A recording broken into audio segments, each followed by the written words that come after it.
भी जंजीरों से बंधे कैद हैं हनुमान जी इस मंदिर में। दोस्तों, जब भगवान जगन्नाथ जी की मूर्ति की स्थापना हुई तो उनके दर्शन की झलक पाने को सभी देवता आए। ऐसे में समुद्र देव का भी मन उनके दर्शन को करा। जब जब वे जगन्नाथ जी के दर्शन को आए तब तब मंदिर के आसपास बसे लोगों को पानी की वजह से भारी नुकसान हुआ, तो भक्तों ने भगवान जगन्नाथ जी से मदद की गुहार लगाई। तब जगन्नाथ जी ने समुद्र को रोकने के लिए तट पर हनुमान जी को पहरेदार बनाया। इस पर एक दिन समुद्र देव ने चतुराई दिखाते हुए हनुमान जी से कहा, तुम प्रभु के कैसे भक्त हो जो कभी दर्शन के लिए नहीं जाते? तुम्हारा मन नहीं करता प्रभु जगन्नाथ के अनुपम सौंदर्य को निहारने का? हनुमान जी समुद्र देव की बात में आकर जगन्नाथ जी के दर्शन को चल दिए और समुद्र देव भी उनके पीछे पीछे चल दिए, जिससे फिर से लोगों को भारी नुकसान हुआ। तब जगन्नाथ जी ने हनुमान जी को सागर तट पर सोने की बेड़ियों से बांध दिया। बता दे कि जगन्नाथपुरी में सागर तट पर बेदी हनुमान जी का प्राचीन मंदिर वही है जहां उन्हें भगवान जी ने बांधा था। इस बात में कमेंट में जय जगन्नाथ जी जरूर लिखें।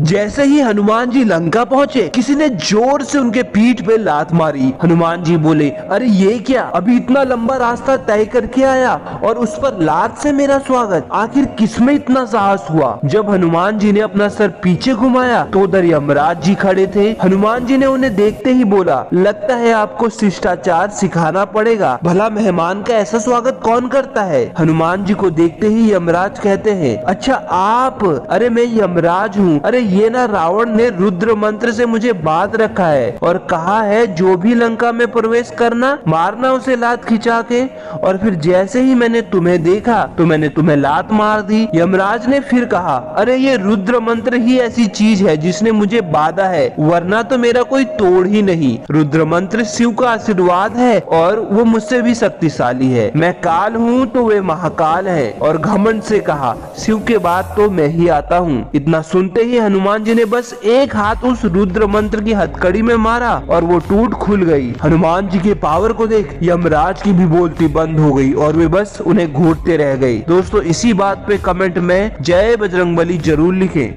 रावण की बेटी और हनुमान जी की ये कथा थाईलैंड के राम की ये नामक रामायण में मिलती है, जिसके अनुसार रावण की एक बेटी थी जिसका नाम सुवर्णमच्छा था, जो देखने में बहुत सुंदर थी। उसे सोने की जलपरी कहा गया है। सेतु निर्माण के समय हनुमान जी और वानर सेना समुद्र में पत्थर फेंक कर जमाते थे, लेकिन वे कुछ समय बाद गायब हो जाते थे। जब हनुमान जी को इस घटना का पता चला तो वे समुद्र में उतरकर देखने लगे कि आखिर ये चट्टान कहाँ गायब हो रही है। तो उन्होंने देखा कि पानी के अंदर रहने वाले लोग उन्हें कहीं लेके जा रहे हैं। तब वे उन लोगों के पीछे गए और देखते हैं कि एक मत्स्य कन्या उन सब की नेता है। तो वे उसे चुनौती देते हैं, परंतु वह कन्या हनुमान जी को देखकर ही उनके प्रेम में पड़ जाती है। हनुमान जी ये समझ जाते हैं और तब वे उसे लुभाकर समुद्र के तल पर ले आते हैं और उससे पूछते हैं, तुम कौन हो? वो बताती है कि मैं रावण की बेटी हूँ। फिर हनुमान जी उस कन्या को समझाते हैं कि रावण ने कितने बुरे कार्य किए हैं और क्यों हम ये पुल बना रहे हैं। तब वह कन्या समझ जाती है और सभी चट्टान लौटा देती है। कहते हैं इन दोनों का एक पुत्र भी होता है जिसका नाम मेघचनु था। तो सच्चे हनुमान भक्त कमेंट बॉक्स में जय हनुमान जरूर लिखें।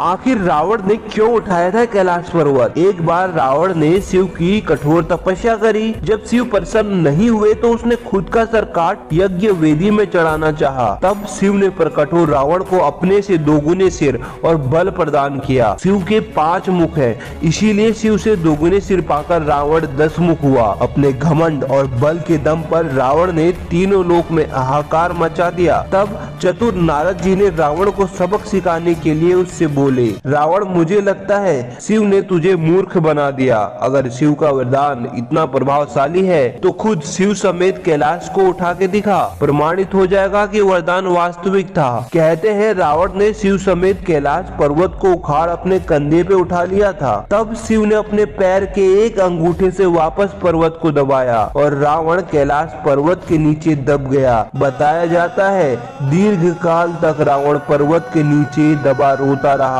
और वही उसने तांडव स्रोत की रचना कर दी। इसी बात पे सच्चे शिव भक्त कमेंट में हर हर महादेव जरूर लिखें।